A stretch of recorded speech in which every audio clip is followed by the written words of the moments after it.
بسم الله الرحمن الرحیم. ملګرو یو نظم دی چې خوب امید لرم څوک به خاطر نه درنوي. دا ما یو چاته نه دی لیکلی، هغه ته مې لیکلی دی چې په ولس کې شر او فساد پیلاوي. څوک دې په خاطر نه درنوي، که به چا ښه ولګي مننه، که به چا بد ولګي معذرت ترې غواړم. نظم دی خوب چې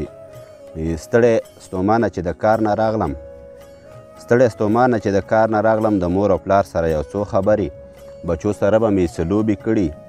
د شوګیرو وښلی ستړی وجود کټ کې ورپرېوتمه زه روده شوم، د شوګیرو وښلی ستړی وجود کټ کې ورپرېوتمه پوهه نه شوم، سترګې مې ورغلې زه روده شوم. شپه داسې منځ ته رسېدلې به وه، شپه داسې منځ ته رسېدلې به وه، څه عجیبه شان د مې خوب ولیدو، نه مې جانانو نه د ژوند ملګري، خوشې بیابان کې وم روان ځان له یوه سفید پوشه ډله مخ ته راغله، خوشې روان کې وم بیابان ځان له خوشې بیابان کې وم روان ځان له یوه سفید پوشه ډله مخ له راغله، ښه په سنتو برابر خلک وو. سلام کلام نه پسې داسې ویل ویلې صاحبه دیوبندیان یو مونږه یو څو خبرې درته دین به وکړو. سلام کلام نه پسې داسې ویل ویلې صاحبه دیوبندیان یو مونږه یو څو خبرې درته دین به وکړو، عمل پرې وکړه خدای به اجر درکړي. ما ویل ښه ده د ثواب په خاطر زه به یې اورم او عمل به پرې کړم. ما ویل ښه ده د ثواب په خاطر زه به یې اورم او عمل به پرې کړم. څه ډېرې ښې خوږې خبرې وکړې، په څه شوم پوه او څه پاتې شولې، بیا ترې روان شومه په خپله لاره، څه لږ مزل نه پس یوه بله ډله مخې له راغله او سلام یې وکړو، ویلې ګرانه پنجپیریان یو مونږه، د پاک الله ښکلي بندیان یو مونږه، د خوږ نبي دین وارثیان یو مونږه. دوی هم څه لږ ډېر مسایل بیان کړل، زه ترې روان شوم منزل طرف ته، خو مې په لاره سوچ کولو، د دوی خبرو کې ډېر زیات تضاد و. ما وې خالقه چې اوس څوک صحیح دي. په لاره تلم اهل حدیث راغله، دوی سره هم مې څو خبرې وکړې، خو اخري کې دا خبره وکړه د خپل نیکه او د پلار دین مه پرېږده. ټولو خبرې چې مې واورېدلې کړم یې زه په ډېر ژور سوچ کې چې ای خالقه ټول دا ستا بندګان، ټول د قرآن او محمد منونکي، خو بیا دا دومره لوی تضاد د څه دی؟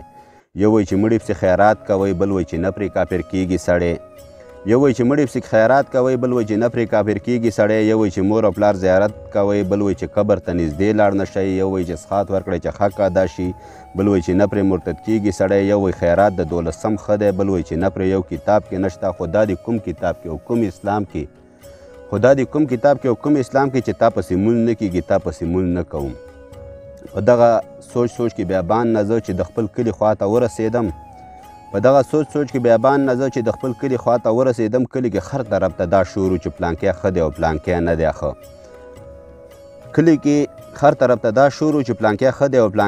ښه، کلي کې دغه رنګ لا شور شروع و چې زمونږ کلي کې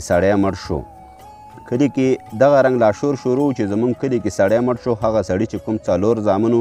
هغه 4 په 4 لارو روان، یو به ویل چې پنجپیري مزه، بل به ویل چې دیوبندي مزه، بل به ویل اهل حدیث مزه، بل به ویل چې بریلي مزه. دغه فساد د دغه ځای نه شروع په ټول وطن کې داسې زر خور شو لکه چې وچ ځنګل کې اور